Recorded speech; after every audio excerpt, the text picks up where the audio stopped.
Hari ini ialah ibadah petang hari Pentakosta yang diberkati.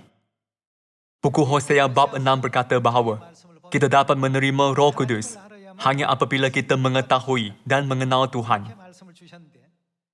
Tidakkah ada juga tertulis di dalam buku Wahyu bab 22 bahawa Roh dan pengantin perempuan memberikan air kehidupan kepada manusia? Ini bermaksud bahawa apabila kita memahami Tuhan Bapa dan Tuhan Ibu, kita dapat menerima banyak berkat Roh Kudus pada zaman Roh Kudus.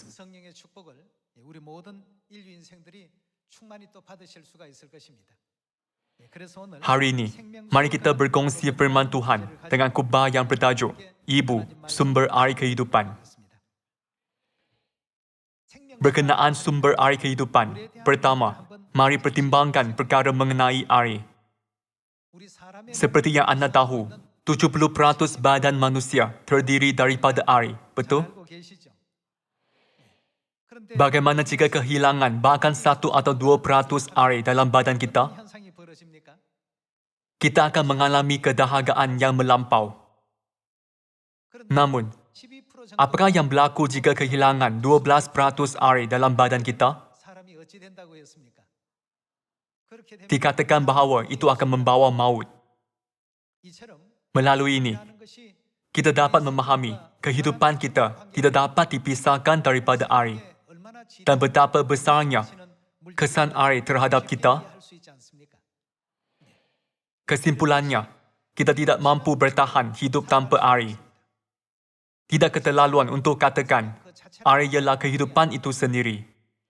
Maka, apakah yang penting untuk kehidupan rohani kita? Begitu juga dengan dunia rohani. Tiada sesiapa pun dapat hidup tanpa air kehidupan di dunia rohani. Kita telah belajar bahawa dunia fisika ini ialah gambaran dan bayangan dunia rohani, betul? Apa yang ada di bumi ialah gambaran dan bayangan apa yang ada di syurga. Sama seperti di dunia fisika, air diperlukan untuk meneruskan kehidupan kita. Prinsip yang sama terkandung di dunia rohani. Memandangkan 70% badan kita terdiri daripada air. Kita bukanlah apa-apa tanpa air. Ringkasnya, badan kita ialah air. Walaupun terdengar pelik untuk mengatakannya, tetapi badan kita terdiri daripada 70% air. Adakah benar-benar keterlaluan untuk menganggapnya seperti ini? Apabila badan kita kehilangan 1 atau 2% air, kita berasa dahaga. Apabila kehilangan 12% air, kehidupan kita akan berada dalam bahaya yang teruk. Kalau begitu, siapakah yang memberi kita air kehidupan di bumi yang sangat penting untuk kehidupan rohani kita? Hari ini, anda dan saya perlu memastikan perkara ini. Itulah sebabnya khutbah hari ini bertajuk Ibu, Sumber Air Kehidupan. Siapakah yang dapat memberi kita air kehidupan rohani yang penting ini? Mari kita lihat firman Tuhan. Buka buku Wahyu bab 22. Buku Wahyu bab 22 ayat 17. Roh dan pengantin perempuan itu berkata, marilah. Dan barang siapa yang mendengarnya, hendaklah ia berkata, marilah. Dan barang siapa yang haus, hendaklah ia datang. Dan barang siapa yang mau, hendaklah ia mengambil. Apa? Air kehidupan dengan cuma-cuma. Tidak keterlaluan untuk katakan, ajaran yang paling penting tertulis di dalam buku Wahyu, bab 22 ayat 17. Hanya siapa dan siapa lagi yang dapat memberi kita kehidupan kekal? Tertulis dengan jelas bahawa roh dan pengantin perempuan memberikan air kehidupan. Semua orang di dunia mesti datang kepada roh dan pengantin perempuan. Oleh itu, kita mesti ketahui siapa roh dan siapa pengantin perempuan itu dahulu. Hanya selepas itu, barulah mungkin bagi kita untuk pergi kepada mereka, bukan? Menurut konsep Trinity, Bapa, Anak dan Roh Kudus adalah satu. Untuk memahami siapa itu Roh Kudus, kita harus pelajari tentang Bapa dan Anak, bukan? Jadi, Roh Kudus merujuk kepada siapa? Bapa, Anak dan Roh Kudus merujuk kepada Tuhan dalam gambaran lelaki, iaitu Tuhan Bapa. Tertulis bahawa ada Tuhan Bapa dan siapa lagi? Siapakah pengantin kepada Bapa kita? Pelajar sekolah rendah dan bahkan pelajar tatika dapat menjawab ini. Jika bertanya, siapakah pengantin kepada bapa kamu? Mereka akan menjawab, ibu saya. Mereka akan mengetahui jawapan dengan segera. Roh dan pengantin perempuan, iaitu Tuhan Bapa dan Tuhan Ibu, memberikan sesuatu kepada semua manusia. Apakah itu? Mereka berkata, marilah dan mengambil air kehidupan. Mengapakah Tuhan ingin memimpin semua manusia ke jalan kehidupan? Dengan menggunakan bahan air. Antara banyak bahan yang wujud di bumi, ini kerana peranan dan fungsi air sangat berkait rapat dengan kewujudan kehidupan kita. Seperti yang saya sebutkan tadi, 70% badan manusia terdiri daripada air. Jika kehilangan 1 hingga 2% air, kita menjadi sangat dahaga. Jika kehilangan 12% air daripada badan kita, kehidupan kita akan terancam. Sama seperti air mempengaruhi badan kita secara fizikal, air kehidupan mempengaruhi kita secara rohani. Apabila kita berasa dahaga secara rohani, siapakah yang harus kita cari? Kita mesti mencari Tuhan Bapa dan Tuhan Ibu, iaitu roh dan pengantin perempuan, dan pergi bertemu dengan mereka. Namun, gereja majoriti di dunia tidak mempercayai pengantin perempuan. Oleh sebab mereka tidak mempercayai pengantin perempuan, akhirnya, mereka berada dalam situasi yang tidak dapat menerima air kehidupan yang diberikan Tuhan. Hari ini, anda dan saya perlu belajar tentang perkara mengenai pengantin perempuan dengan melihat firman Tuhan di dalam buku Wahyu bab 21. Mari kita lihat ajaran mengenai ini di dalam buku Wahyu bab 21 ayat 9. Maka datanglah seorang dari ketujuh malaikat yang memegang ketujuh cawan, yang penuh dengan ketujuh malapetaka terakhir itu. Lalu ia berkata kepadaku, katanya, marilah ke sini. Aku akan menunjukkan kepadamu pengantin perempuan. Siapakah dia? Isteri anak domba. Menurut buku Yohanes bab 1 ayat 29, anak domba merujuk kepada siapa? Itulah Yesus yang dirujuk sebagai anak domba di dalam Alkitab. Tertulis, aku akan menunjukkan kepadamu pengantin perempuan, isteri anak domba. Buku Wahyu bab 22 ayat 17 dan Wahyu bab 21 ayat 9 menyaksikan mesej yang sama. Anak domba dan pengantin perempuan, roh dan pengantin perempuan. Walaupun dinyatakan dalam cara yang berbeza, ini merujuk kepada Tuhan Bapa dan siapa lagi? Tuhan Ibu. Aku akan menunjukkan kepadamu pengantin perempuan, isteri anak domba. Ayat 10. Lalu, di dalam roh, ia membawa aku ke atas sebuah gunung yang besar lagi tinggi, dan ia menunjukkan kepadaku. Apa yang ditunjukkan? Kota yang kudus itu, Yerusalem, turun dari syurga, dari Tuhan. Malaikat berjanji untuk menunjukkan siapa kepada Rasul Yohanes. Dia berjanji Rasul Yohanes untuk menunjukkan kepadanya pengantin perempuan, isteri anak domba, dan lalu menunjukkan kepadanya kota yang kudus itu, Yerusalem. Mengikut kehendak Tuhan, malaikat menyampaikan wahyu ini kepada Rasul Yohanes. Malaikat menunjukkan kepadanya isteri anak domba, sebenarnya menunjukkan kepadanya Yerusalem. Tidakkah rasanya ada mesej yang penting tersembunyi dalam ayat ini? Yerusalem ini melambangkan apa? Apakah yang malaikat ingin dedahkan apabila menunjukkan kota yang kudus itu, Yerusalem? Mari kita lihat pasangan ayatnya di dalam buku Galatia. Mari kita lihat buku Galatia bab 4 ayat 26. Tetapi Yerusalem syurgawi adalah, apabila ayat sebelum ini menunjukkan pengantin perempuan, isteri anak domba, itu merupakan Yerusalem turun dari syurga. Tetapi di dalam buku Galatia bab 4 ayat 26, tertulis, Yerusalem syurgawi adalah perempuan yang merdeka. Dalam erti kata lain, Yerusalem di syurga adalah perempuan yang merdeka. Dan siapakah dia? Ialah ibu kita. Akhirnya, pengantin perempuan, isteri anak domba, melambangkan siapa? Melambangkan ibu kita. Apakah yang diberikan oleh roh dan pengantin perempuan? Ini menunjukkan roh dan siapa lagi akan memberi kita air kehidupan? Dalam erti kata lain, Tuhan Bapa dan Tuhan Ibu. Alkitab tidak memberi kita kesaksian lain selain fakta bahawa hanya Tuhan Bapa dan Tuhan Ibu dapat memberikan air kehidupan kepada semua manusia. Sesiapa yang berasa dahaga secara rohani mesti mencari mereka. Siapakah mereka? Mereka ialah roh dan pengantin perempuan. Dalam erti kata lain, kita mesti mencari Tuhan Bapa dan Tuhan Ibu. Kita tidak boleh berkeliaran di mana-mana tempat. Kepada siapa harus kita pergi? Kepada roh dan pengantin perempuan. Kita harus menjalani kehidupan iman berdasarkan ramalan-ramalan Alkitab. Bukankah hari ini perayaan yang diberkati untuk menerima Roh Kudus pada hari Pentakosta? Hari ini, anda datang menyambut perayaan ini untuk menerima Roh Kudus daripada Tuhan Bapa dan Tuhan Ibu.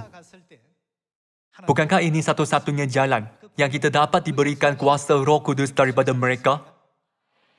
Menurut buku Galatia bab 4, untuk memenuhi semua ini, kita mesti mencari kedua-dua bapa syurgawi dan siapa lagi? Kita juga mesti mencari ibu syurgawi, tetapi Yerusalem syurgawi adalah perempuan yang merdeka. Adakah malaikat yang berkata, aku akan menunjukkan kepadamu pengantin perempuan, telah silap menunjukkan Yerusalem kepada Rasul Yohanes? Yerusalem merujuk kepada siapa? Siapakah yang perlu kita cari? Tuhan sudah meringkas jawapan itu di dalam buku Galatia bab 4 dan menunjukkan siapa itu Yerusalem yang dilihat oleh Rasul Yohanes.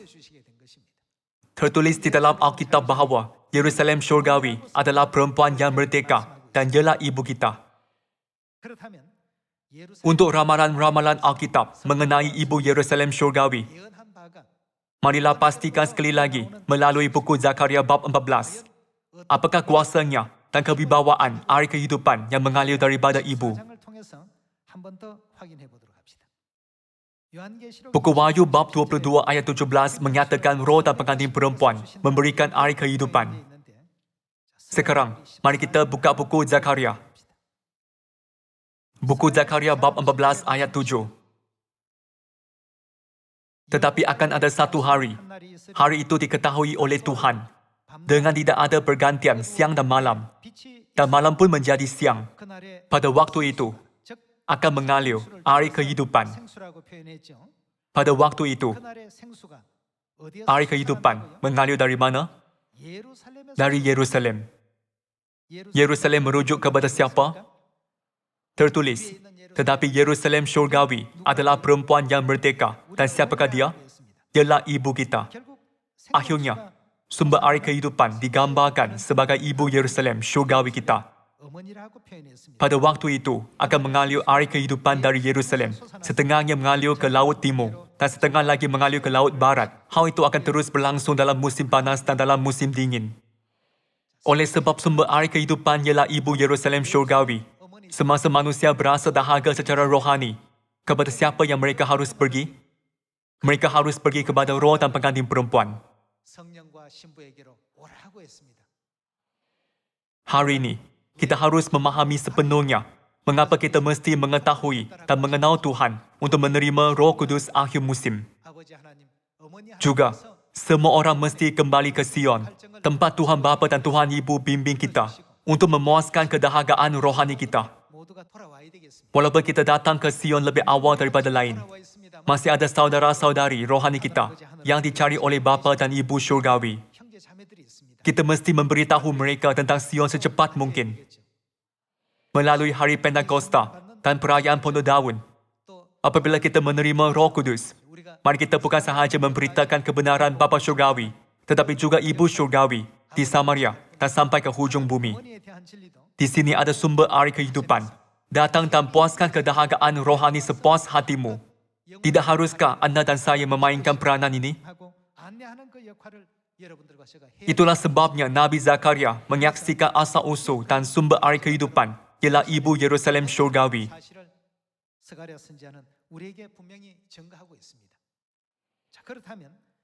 Sekarang, mari kita lihat buku Yehezkiel bab 47 untuk memastikan betapa berkesan dan berkuasa air kehidupan itu di dunia ini. Mari kita lihat buku Yehezkiel bab 47 ayat 1. Kemudian dia membawa aku kembali ke pintu baik suci, dan sungguh, ada air keluar dari bawah ambang pintu baik suci itu, dan mengalir menuju ke timur, sebab baik suci juga menghadap ke timur. Dan air itu mengalir dari bawah bahagian samping kanan dari baik suci itu, sebelah selatan mezbah. Lalu diiringnya aku keluar melalui pintu gerbang utara, dan di bawahnya aku berkeliling dari luar menuju pintu gerbang luar yang menghadap ke timur. Sungguh, air itu membuah dari sebelah selatan. Sedang orang itu pergi ke arah timur dan memegang tali pengukur di tangannya. Ia mengukur 1000 hasta dan menyuruh aku masuk dalam air itu, maka dalamnya sampai di pergelangan kaki. Ia mengukur 1000 hasta lagi dan menyuruh aku masuk sekali lagi dalam air itu. Sekarang sudah sampai di lutut. Kemudian dia mengukur 1000 hasta lagi dan menyuruh aku ketiga kalinya masuk ke dalam air itu. Sekarang sudah sampai di pinggang. Sekali lagi ia mengukur 1000 hasta lagi. Sekarang air itu sudah menjadi sungai, di mana aku tidak dapat berjalan lagi. Sebab air itu sudah meninggi sehingga orang dapat berenang. Suatu sungai yang tidak dapat diseberangi lagi. Lalu ia berkata kepadaku, "Sudahkah engkau lihat, hai anak manusia?" Kemudian ia membawa aku kembali menyusur tepi sungai.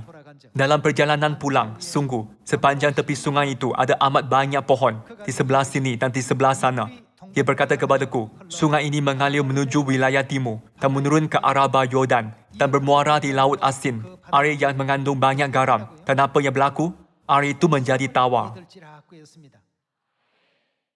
Apakah nama sungai itu dalam ayat ini? Di dalam buku Wahyu bab 22, air keluar dari baik suci Tuhan, digambarkan sebagai sungai air kehidupan. Mari kita lihat ayat 9. Sehingga kemana saja sungai itu mengalir, segala makhluk hidup yang berkeriapan di sana akan hidup. Kemana sahaja air itu mengalir, kemana sahaja air kehidupan sampai, semuanya hidup. Ikan-ikan akan menjadi sangat banyak. Sebab kemana saja air itu sampai, air laut di situ menjadi tawar. Dan kemana saja sungai itu mengalir, semuanya di sana hidup. Bahkan laut mati menjadi tawar, dan segala makhluk hidup dihidupkan semula. Bukankah sungai ini, sungai air kehidupan secara harfiah?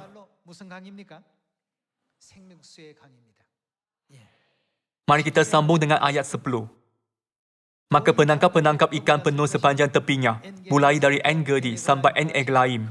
Daerah itu menjadi penjemuran pukat, dan di sungai itu ada berjenis-jenis ikan, seperti ikan-ikan di laut besar, sangat banyak. Tetapi rawa-rawanya dan payah-payahnya tidak menjadi tawar. Itu menjadi tempat mengambil garam. Pada kedua tepi sungai itu tumbuh bermacam-macam pohon buah-buahan, yang daunnya tidak layu dan buahnya tidak habis-habis. Tiap bulan ada lagi buahnya yang baru. Dari manakah air itu mengalir? Tempat kudus yang Tuhan bertakhta ialah baik suci, iaitu tempat maha kudus. Sebab pohon-pohon itu mendapat air dari tempat kudus itu. Buahnya menjadi makanan, dan daunnya menjadi obat. Kita pasti harus belajar lebih lagi tentang baik suci, tetapi mari kita pelajarinya pada masa lain. Baik suci dan tempat maha kudus melambangkan Bapa Syurgawi dan Ibu Syurgawi. Buku Wahyu bab 22 berkata bahawa air yang mengalir daripada Bapa Syurgawi dan Ibu Syurgawi ialah air kehidupan. Buku Zakaria bab 14 juga menyaksikan air kehidupan akan mengalir dari Yerusalem. Dan buku Galatia bab 4 berkata bahawa Yerusalem Syurgawi adalah perempuan yang merdeka dan ialah ibu kita. Air kehidupan mengalir daripada Ibu Syurgawi memasuki laut yang melambangkan seluruh dunia. Menurut buku Wahyu bab 17, laut merujuk kepada semua orang di dunia. Memandangkan kebenaran Tuhan tersebar dan firman Bapa dan Ibu Syurgawi disampaikan ke seluruh dunia. Bahkan roh yang mati dihidupkan semula. Di manakah keajaiban ini berlaku? Kemana sahaja air kehidupan sampai, kemana sahaja air kehidupan mengalir, semuanya hidup. Tetapi jika air tidak sampai, akan tetap mati. Tidakkah Tuhan memerintah kita semua untuk memberitakan firman kehidupan di Samaria dan bahkan sampai ke hujung bumi? Jika ia mencapai 4 kilometer, setiap orang dalam jarak 4 kilometer dapat hidup. Jika ia mencapai 40 kilometer, setiap orang dalam jarak 40 kilometer dapat hidup. Jika ia mencapai 400 kilometer, setiap orang dalam jarak 400 kilometer dapat hidup. Jika ia mencapai 4,000 kilometer, setiap orang dalam jarak 4,000 kilometer dapat hidup. Namun, apakah yang berlaku jika kita tidak pergi dan memberitakan, walaupun air tersebut mempunyai kuasa yang hebat, tiada yang akan hidup, dan manusia tidak ada jalan atau arah bagaimana dapat diselamatkan? Hanya siapa yang dapat melakukan pekerjaan ini? Hanya roh dan pengantin perempuan dapat memberikan air kehidupan. Kemana sahaja air kehidupan mengalir, semua bangsa dalam masyarakat dilambangkan sebagai laut di dalam Alkitab akan hidup satu demi satu. Ikan-ikan akan menjadi sangat banyak. Di sini, bangsa dilambangkan sebagai ikan. Apabila Yesus memanggil Petrus menjadi salah seorang muridnya, tidakkah Yesus menyuruhnya menjadi penjala manusia? Bagi seorang nelayan, menjala ikan ialah kehidupannya. Alkitab berkata bahawa semua ikan di laut akan hidup apabila air kehidupan mengalir kepadanya. Sekarang, ramai orang mulai dihidupkan semula. Bagaimana jika kita ragu-ragu untuk memberitakan Bapa Syurgawi dan memancarkan kemuliaan Ibu Syurgawi, walaupun kita mengetahui mereka mempunyai kuasa yang hebat ini? Orang tidak akan berpeluang untuk mendengar berita baik ini dan akhirnya mereka akan gagal dihidupkan semula. Jadi, apakah yang telah diperintahkan Tuhan? Dia memerintah kita, semua anak Sion, untuk menyampaikan firman-Nya kepada mereka, sama ada mereka mendengar atau tidak. Sudah tentu, ada orang seperti rawa-rawa dan payah-payah. Alkitab berkata bahawa rawa-rawa dan payah-payah tidak akan menjadi tawar. Mungkin ada sesetengah orang tidak dapat memahami firman kebenaran, tidak kira berapa kali kita mengajarkannya kepada mereka. Namun, apakah yang akan berlaku apabila air kehidupan sampai kepada kebanyakan mereka? Semua anak syurga telah diramalkan akan hidup semula dan kembali ke pangkuan bapa dan ibu. Ini ramalan yang mesti dipenuhi tanpa gagal. Kita patut percaya dan mempraktikannya, bukan? Mari kita lihat buku Wahyu bab 22, ayat 1. Lalu ia menunjukkan kepadaku sungai air kehidupan yang jernih bagaikan kristal dan mengalir keluar dari takhta Tuhan dan takhta anak domba itu. Di tengah-tengah jalan kota itu, iaitu di seberang menyeberang sungai itu, ada pohon-pohon kehidupan yang berbuah 12 kali, tiap-tiap bulan sekali.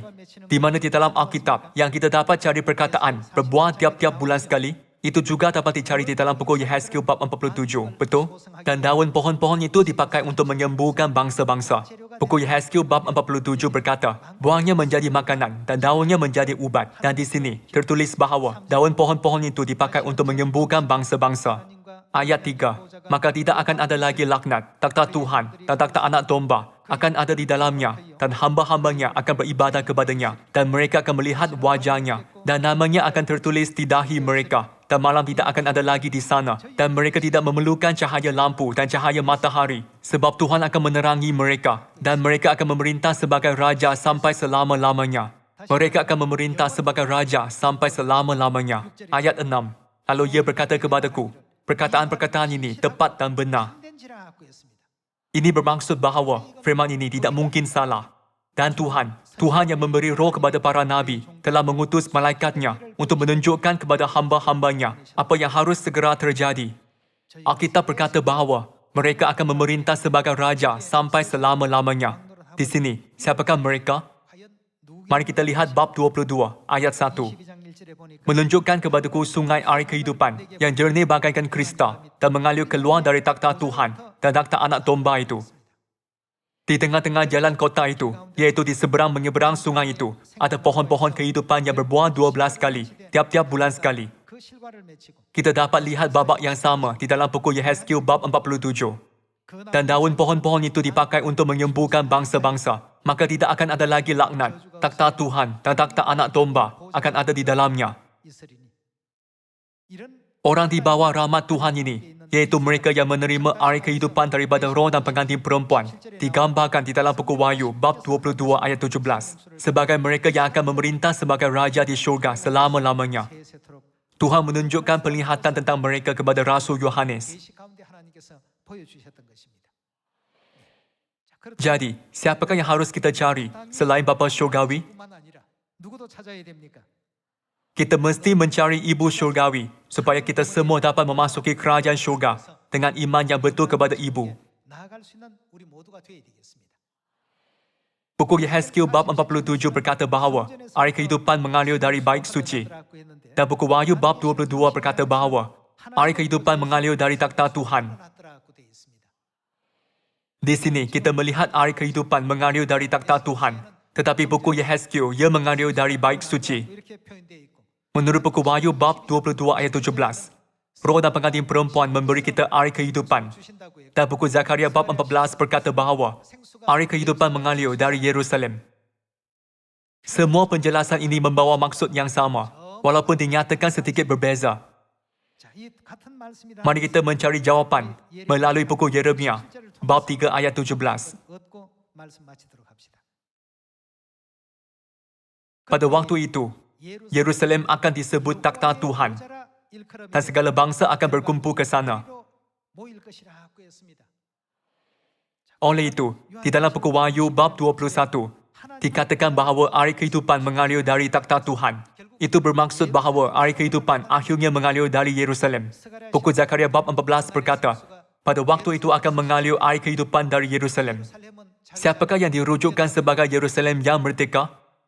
Itulah sebabnya, setiap orang mesti datang kepada ibu dan berkata, berikanlah saya air kehidupan. Air kehidupan hanya datang daripada ibu syurgawi. Ia tidak wujud di mana-mana bumi ini. Hanya mereka yang mencari bapa dan ibu. Apakah yang diberikan kepada mereka?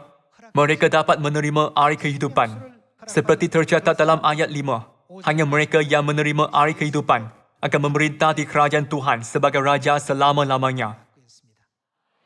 Hari ini ialah hari Pentakosta, perayaan kudus yang telah dijanjikan bapa dan ibu agar kita menerima Roh Kudus. Melalui perayaan ini, Kristus ansanghu menekankan mengenal Tuhan ialah prasyarat utama untuk menerima Roh Kudus. Apabila kita bertanya orang di dunia, adakah kamu mengenal Tuhan? Setiap pengandut berkata, ya, saya mengenal Tuhan. Namun, walaupun mereka menyangka mereka mengenal Tuhan, Tuhan yang mereka kenali sebenarnya agak berbeza. Mereka gagal untuk mencari Tuhan yang menciptakan segala makhluk dan menguasai kehidupan, kematian, kutukan dan berkat. Tuhan yang benar tiada lain daripada Tuhan Elohim, Tuhan Bapa dan Tuhan Ibu. Oleh sebab mereka gagal mengenal Tuhan Elohim dan mencari mereka tidak tahu siapa itu roh dan pengantin perempuan di dalam buku Wahyu bab 22.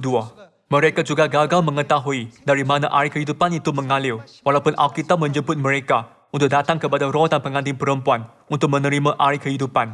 Kita mesti pergi dan mengajar mereka semua perkara ini. Lalu, tentang siapa yang perlu kita injilkan? Kita perlu menginjil. Roh dan pengantin perempuan datang ke bumi ini untuk menyelamatkan umat manusia pada zaman Roh Kudus ini. Datanglah kepada Bapa Syurgawi dan Ibu Syurgawi jika kamu ingin menerima air kehidupan yang benar. Inilah Sion yang Bapa dan Ibu diami. Kamu semua harus datang ke Sion. Saya berharap bahawa kalian semua menginjil dengan cara ini.